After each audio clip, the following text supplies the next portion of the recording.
Hello guys, welcome back to my channel.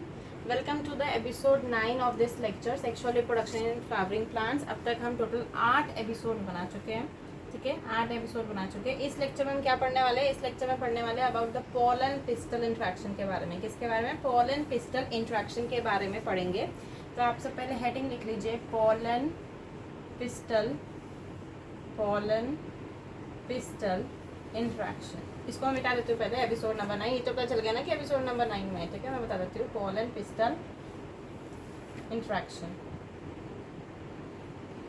Pollen pistol interaction के बारे में पढ़ने वाले हैं। मैंने इससे पहले वाली क्लास में आपको बताया था, इससे पिछली वाली क्लास में मैंने आपको बताया था पॉलिनेशन प्रोसेस के बारे में, कि पॉलिनेशन में हमें क्या करना था। हमारा जो मेल गैमेट था, मेल गैमेट यानी कि जो पोलन ग्रेन के अंदर तो मेल गैमेट पाए जा रहे थे, तो पोलन ग्रेन को हमें किसके पास पहुंचाना था? स्टिग्मा के पास पहुंचाना था, ठीक है, फीमेल के पास पहुंचाना था। जो हमारा लड़का है उस लड़की के पास पहुंचाना था डेट के लिए, ठीक है, डेट के लिए। वो 3 तरीके से जा सकता था। विंड के द्वारा जा सकता था, वाटर के द्वारा जा सकता था, और बायोटिक एजेंट के थ्रू जा सकता था, ठीक है। अब मैंने बोला कि पूरे पॉलिनेशन की प्रोसेस चलती है, हमारा जो पोलन ग्रेन है वो स्टिग्मा के पास पहुंच जाता है। मैं पूरा स्टिग्मा के बारे में, पूरा स्टिग्मा का स्ट्रक्चर बताती हूँ, क्योंकि पोलन पिस्टल इंट्रैक्शन में मेजरली आपको क्या देखना है।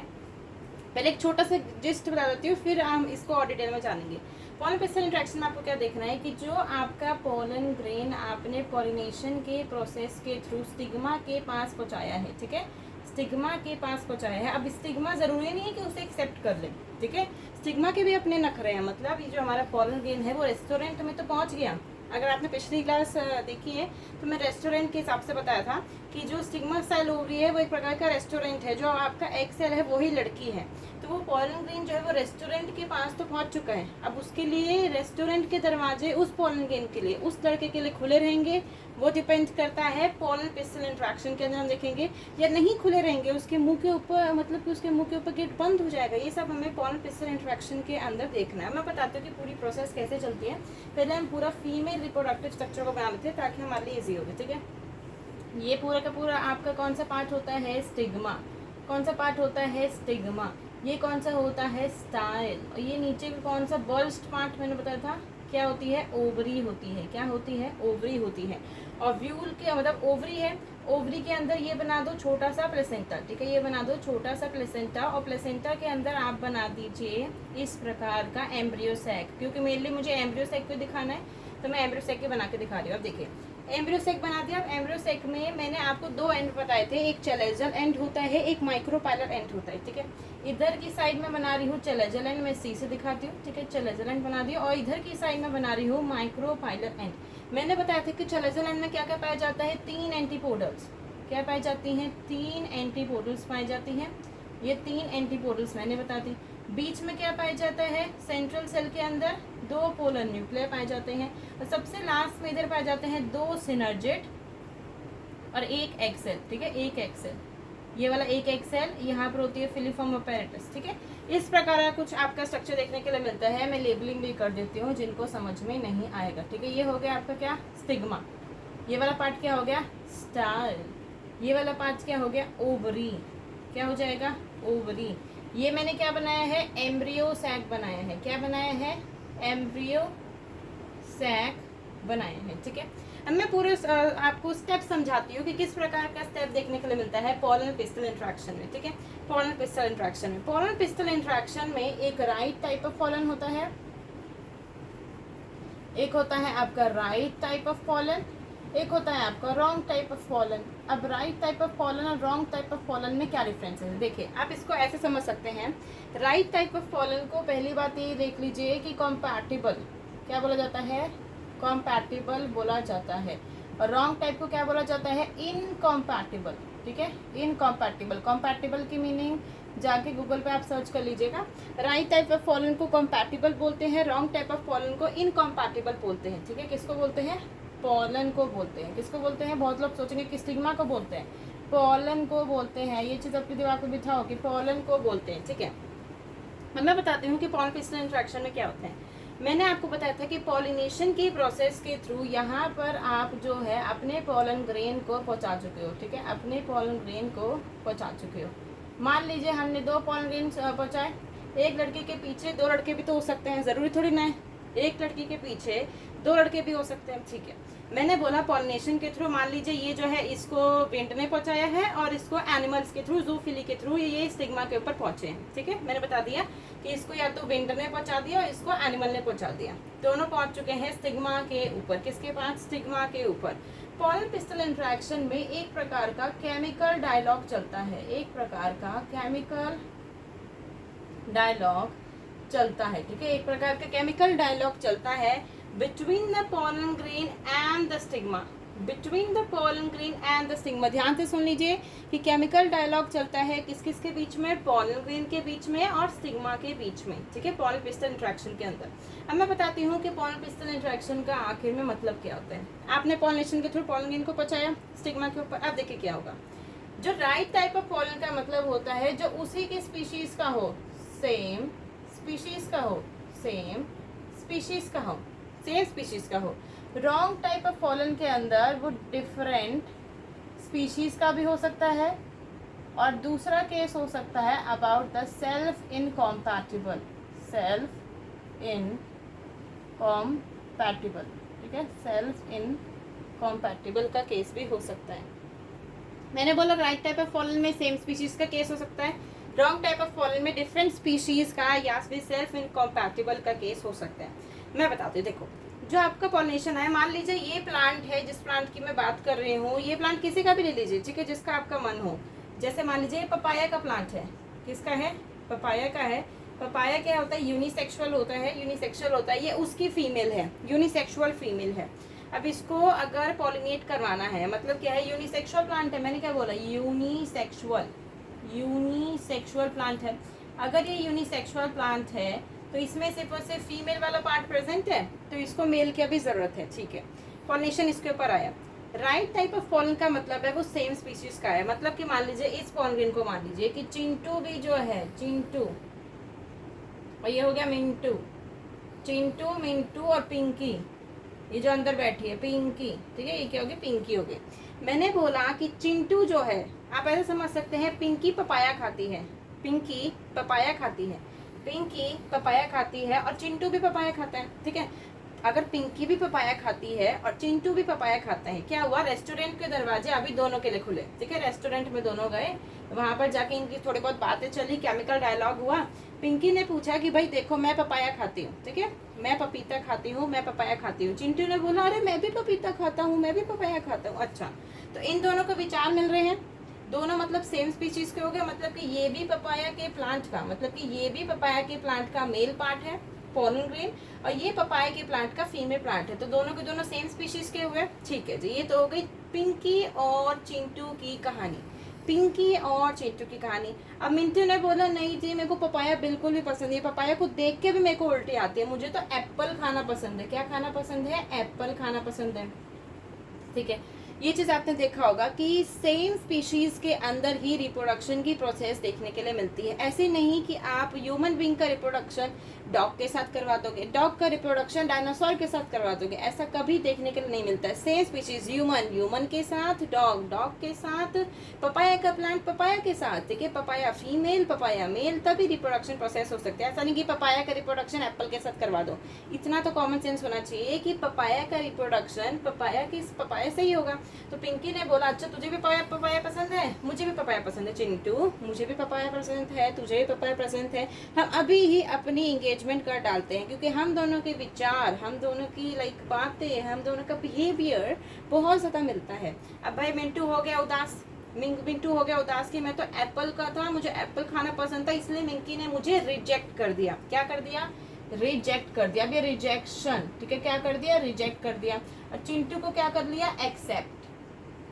क्या कर दिया? एक्सेप्ट। यानी कि पोलन पिस्टल इंटरेक्शन में एक्सेप्टेंस और रिजेक्शन चलती है, एक्सेप्टेंस और रिजेक्शन चलती है आपके पोलन ग्रेन की, एक्सेप्टेंस और रिजेक्शन चलती है पोलन ग्रेन की। तो right type of pollen same species का होता है, उसे हम कंपैटिबल बोलते हैं। रॉन्ग टाइप ऑफ पोलन क्या होता है, क्या बोला जाता है? उसे इनकम्पैटिबल बोला जाता है। अब मैंने उसमें दो केसेस बताई, या तो डिफरेंट स्पीशीज का हो, डिफरेंट स्पीशीज यानी कि एप्पल खाने वाला हो। सेल्फ इनकम्पैटिबल का मतलब क्या है? जिन्होंने अगली क्लास मतलब पिछली क्लास दे रखी है वो तो तुरंत आंसर दे देंगे कि सेल्फ इनकम्पैटिबल का केस मैंने यहाँ पर क्यों लिखा है। देखिए मैंने आपको बताया था कि सेल्फ इनकॉम्पैटिबल के केस में, मैं सिर्फ बोल के बताऊंगी, अगली क्लास में जाके आप इसके नोट्स बना सकते हो सेल्फ इनकॉम्पैटिबल का।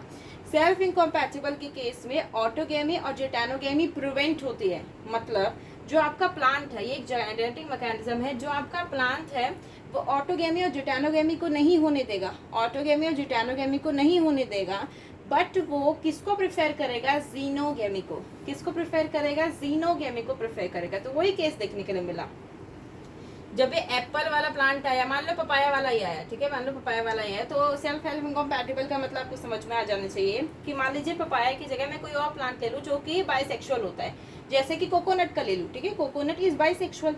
तो कोकोनट में क्या देखने के लिए मिला कि कोकोनट के फूल, जैसे कोकोनट का ये फूल था, उसमें मेल पार्ट भी था और फीमेल पार्ट भी थी, मेल पार्ट भी था और फीमेल पार्ट भी थी, ठीक है। जो मेल पार्ट था वहीं से कूद के फीमेल के पास पहुंच गया। फीमेल ने कहा ना जी ना, मेरे अंदर जेनेटिक लोचा है, मैं तुझे एक्सेप्ट नहीं कर सकती, समझा, मैं तुझे एक्सेप्ट नहीं कर सकती, तू मेरे ही घर में रहता है, मैं तुझसे शादी कैसे कर सकती हूँ, ठीक है। बेचारा जो उसी के सेम घर में रहता था वो दुखी हो गया। अब उसी प्लांट के ऊपर, मैंने बोला बाइसेक्सुअल है ना, तो उसी प्लांट के ऊपर किसी और जगह, मतलब उसी घर के अंदर, आप ऐसे समझ सकते हैं कि उसी घर के अंदर टोटल 2 फ्लोर थे। पहले फ्लोर में वो दोनों एक साथ रहते थे, तो पहले उसको रिजेक्ट कर ले कि देख यार, हम दोनों एक ही घर में रहते हैं, एक ही फ्लोर पे रहते हैं, मैं तुझसे शादी नहीं कर सकती। अब दूसरे फ्लोर पे एक और लड़का रहता था, उसने कहा कि चल मुझसे शादी कर ले, तो अपने फ्लोर वाले से शादी नहीं कर रही, मुझसे शादी कर ले, इतने पागल हो रखे शादी करे पोपट लाल की तरह। तो उसने कहा कि तुम मुझसे शादी कर ले, तो वो कह रही नहीं जी नहीं, मैं ना अपने फ्लोर वाले से शादी करूंगी, ना मैं अपने ऊपर वाले फ्लोर यानी कि सेकंड फ्लोर वाले से शादी करूंगी। मैं शादी करूंगी तो आप मान लीजिए कि कोई और फ्लोर, मतलब कि कोई और घर से मैं शादी करूंगा। मतलब कि उसने बोला कि मैं ना जो यहाँ 12 घर छोड़ के एक घर है ना, जहाँ पर मैं जाती हूँ रोज दुकान में सब्जी लेने के लिए, मैं तो उस सब्जी वाले से शादी करना चाहती हूँ। मैं तुम लोगों से क्यों शादी करूँ, तुम लोग मेरे घर में रहते हो, ऊपर वाला मेरे फ्लोर के ऊपर, मतलब कि मेरे सेकंड फ्लोर पर रहते हो, तो मैं तुमसे क्यों शादी करूँ, मैं तुमसे शादी नहीं करना चाहती। यानी कि ऑटोगेमी और जेटानोगेमी प्रिवेंट हो गई। वो सब एक ही घर में रहते हैं, एक फर्स्ट फ्लोर पे रहता है, एक सेकंड फ्लोर पे रहता है। ऑटोगेमी जेटानोगेमी प्रिवेंट हो गई, बट जीनोगेमी जीत गया, यानी कि सब्जी वाला जीत गया, सब्जी वाला जीत गया, इसी को कहते हैं रॉन्ग टाइप ऑफ पोलन। तो ये पूरी बात समझ में आ गई। अब मैं बताती हूँ कि क्या होगा। पहले आप इसको अच्छे से नोट डाउन कर लीजिए, बहुत हौच पौच हो गई है, फिर भी आप थोड़ी चीज़ों को समझ के लिख लीजिए। मैं इसके आगे बताती हूँ कि इसके आगे आपको किस चीज़ का ध्यान रखना होगा, ठीक है। पोलन पिस्टल इंट्रैक्शन में अभी ये डायग्राम बना रहेगा, ठीक है। अभी ये डायग्राम की बात खत्म नहीं हुई है, ठीक है, अभी इंटरवल नहीं आया, अभी आपको और भी डिटेल में जाना होगा, ठीक है, और भी डिटेल में जाना होगा। मैंने क्या बोला, मैंने आपको बोला कि यहाँ पर पोलन ग्रेन गिरे, इसको मैं थोड़ा और साफ करके बना देती हूँ, ठीक है। यहाँ पर आपके क्या गिरे थे, पोलन ग्रेन गिरे थे, ठीक है। ये आपके पोलन ग्रेन है, ये एक पोलन ग्रेन और ये एक पोलन ग्रेन, ठीक है, ये 2 पोलन ग्रेन गिरे थे। अब भाई आपको पता है जो फीमेल है, फीमेल पिंकी थी, पिंकी ने बोला कि मेरे को पपाया खाने वाला चाहिए, तो इसका तो नंबर अपने आप ही कट हो गया, तो इसको काट देते हैं, बच गया एक लौता, ठीक है, एक लौता बच गया। यही आगे जाके इसको फर्टिलाइज करेगा, इसी की आगे जाके पिंकी से शादी होगी, चिंटू की ही आगे जाके पिंकी से शादी होगी, ठीक है, चिंटू का ही आगे जाके पिंकी से मैरिज होगी, ठीक है। हैप्पी मैरिज लाइफ इन दोनों की ही अभी होगी, चिंटू की ही आगे जाके पिंकी के साथ शादी होगी, ठीक है। इतनी बात समझ में आ गई। अब आपको मैंने बताया था कि ये जो पोलन ग्रेन गिरा है, ये पोलन ट्यूब का फॉर्मेशन करेगा। अब ये पोलन ग्रेन गिरा है, ये थोड़ा सा आप कह सकते हैं थोड़ा सा गरीब है, मतलब ज़्यादा अमीर नहीं है, बेशक पपाया खाता है पर थोड़ा सा गरीब है। ये 60%, मैंने आपको बताया था ना कि 60% एंजियोस्पर्म्स के केस में 2 सेल स्टेज पे आपका पोलन ग्रेन रिलीज होता है। कौन सी स्टेज पे, 2 सेल स्टेज पे आपका पोलन ग्रेन रिलीज होता है, ठीक है। 2 सेल स्टेज पे पोलन ग्रेन रिलीज हो गया। अब यहाँ पर उल्टा है, यहाँ पर आपकी फीमेल दहेज मांग रही है, ठीक है। दहेज गलत बात होती है, पर फीमेल दहेज मांग रही है। फीमेल ने बोला कि देख भाई तू गरीब है, पर हम दोनों पपीता खाते हैं, हम दोनों पपाया खाते हैं, मैं चाहती हूँ कि मैं तुझसे शादी कर लूँ, पर मेन बात ये है ना कि मैं तुझसे शादी तो कर लूँ, पर तू कुछ तो दहेज देना, मेरे को सोने की अंगूठी, मुझे हीरे की अंगूठी, कुछ तो ला के दे। अब बेचारा है 2 सेल स्टेज पे, अगर उसे इसको सोने की अंगूठी देनी है तो इसे 3 सेल स्टेज पे आना पड़ेगा। 3 सेल स्टेज क्या होता है, अमीरी वाला स्टेज, 3 सेल स्टेज होता है अमीरों वाला स्टेज। अभी 3 सेल स्टेज पे कैसे होगा, देखिए मैं बताती हूँ। मैंने यहाँ से हटाया, आपको मैं पोलन ग्रेन का स्ट्रक्चर में थोड़ा बड़ा करके दिखाती हूँ कि पोलन ग्रेन का स्ट्रक्चर जो मैंने आपको पिछली क्लासेस में बताया था वो कुछ इस प्रकार का बताया था कि यहाँ पर थोड़ा सा गैप, फिर यहाँ पर थोड़ा सा गैप, फिर यहाँ पर थोड़ा गैप। इस प्रकार का कुछ पोलन ग्रेन का स्ट्रक्चर देखने को मिलता है, जिसके अंदर ये वेजिटेटिव सेल हो गया और ये जनरेटिव सेल हो गया, ठीक है। इस प्रकार का कुछ स्ट्रक्चर देखने के लिए मिलता है, ठीक है।